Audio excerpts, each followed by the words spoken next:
Christine McLarty. How do you feel being back on your home turf in Florida? It's great. This is the 11th anniversary of a football game when I was governor that I came to flip the coin. I'm Christine McLarty. Thank you for joining us for this live breaking coverage as President Barack Obama prepares to speak at any moment, just moments away from addressing the nation about the deadly shootings in San Bernardino. Pope Mania is in full effect this weekend as Pope Francis is in Philadelphia. We found out today Brendan only lived 1 mile from this tree where the accident occurred. Neighbors tell me kids come down on a nightly basis, slipping through these cracks. And now neighbors are the ones feeling victimized in their own neighborhood. Sanchez says if you want to participate in helping him achieve his goal, all you have to do is go to Google and type in Kenny Loggins Kickstarter, go to his webpage, I want Kenny Loggins to play in my living room, and donate what you can. Dr. Meredith says even the best surgeon only has 2 hands, but once you put your face in the console, all of a sudden you have 3, giving you the ability to work smarter, more precise, and more in control. They will perform checks like this one on a live dummy, simulating someone that just got in a car accident. But for them, they say it's about more than just a competition. That's checking pulses and check for any injuries, okay? Okay. Check your head for any bleeding, any crevice. It's about learning new techniques and ways to save lives. When we go to these competitions, there's always little skills that you can learn that you never knew about before. When you're looking for the perfect tractor for you, you need to keep in mind a few key things. One that you're comfortable getting on, one that you're comfortable operating, but most importantly, will get the job done. Good Shabbat, good Shabbat. Temple Emmanuel Rabbi Brenner Glickman is celebrating the Festival of Sukkot. The celebration of the harvest and also remembrance of how our ancestors wandered through the wilderness of Sinai. Just days before the joyous celebrations, Jewish Sarasota resident Cassie Friedman was upset to find this swastika spray painted on a tree in Payne Park. Does someone have to share their latent arrogance on public property, on a tree? Like, you can go and carve your own tree. She tweeted the picture to the Sarasota Police Department Saturday night, and they have since filed a police report. Lieutenant Lori Lee Jarris says Friedman did the right thing. If it's something non-emergency that we can investigate at a later time, social media is fine. I mean, that's the way of the future. Or call our non-emergency number. As you can see right here on the tree behind me, the swastika symbol has been grayed out as of Monday morning, but the hurtful feelings it leaves in the community is lingering. Bradenton resident Astrid Coe says with the recent national race riots and the Black Lives Matter movement, this isn't good for the Suncoast community. I think it's quite upsetting. It doesn't bode well for race relations. Sarasota resident Daquana Gipp agrees. Me being of my colored nature, that would scare me, especially when I bring my children out here. I don't know the mentality behind the swastika sticker that they have found out here. I don't know the mentality behind it, but I would feel unsafe with my child out here. Rabbi Glickman says the swastika prevails in our society because of what it represents. It represents the greatest evil that humanity is capable of. And people know if you put it on a wall, you're going to get a rise out of people. Many are gathering around a tree on Lakewood Ranch Boulevard, where 17-year-old Brendan Shreve and 15-year-old Jared Duran died at 5 a.m. Saturday morning. Terrible, like, the nicest people have to go like this, like I don't understand why it had to be him, The Florida Highway Patrol says Shreve and Duran were driving a Mercedes-Benz C350 when they struck the raised median and slammed into this tree. The car was split into 2 pieces, and both were pronounced dead on scene. You can see many students gathered here at the site of the crash Monday after school, and we found out today Brendan only lived 1 mile from this tree where the accident occurred. Neighbors like Kathy White say they can't believe it happened in their Lakewood Ranch community. My heart just goes out to the mother. So close to home, and kids just don't understand how vulnerable they are.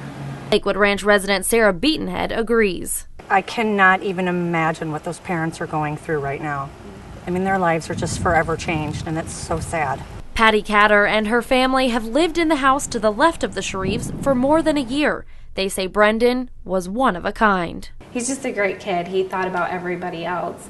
About 3 weeks ago, my daughter and I went out into the driveway and found that he had just finished washing our car for us. Jared's friend Cami Lazargi says he will be missed by many. It was just like, he was such a good friend to everyone. That's why he has so much support right now. Today, SNN's Christine McLarty got to meet Grace and introduces her now. Christine? That's right, John. Grace's mom tells me everyone that spends more than 5 minutes with Grace will see what a resilient, joyous, and amazing child she is, hence her nickname, Amazing Grace. Meet my new friend, Grace Weigman. Hi. Hi. Best known as Amazing Grace. This 8-year-old loves watching YouTube videos of people getting shots and playing doctor with anyone willing, even our news team. I never get your operation for you. You can do an operation for me? Yeah.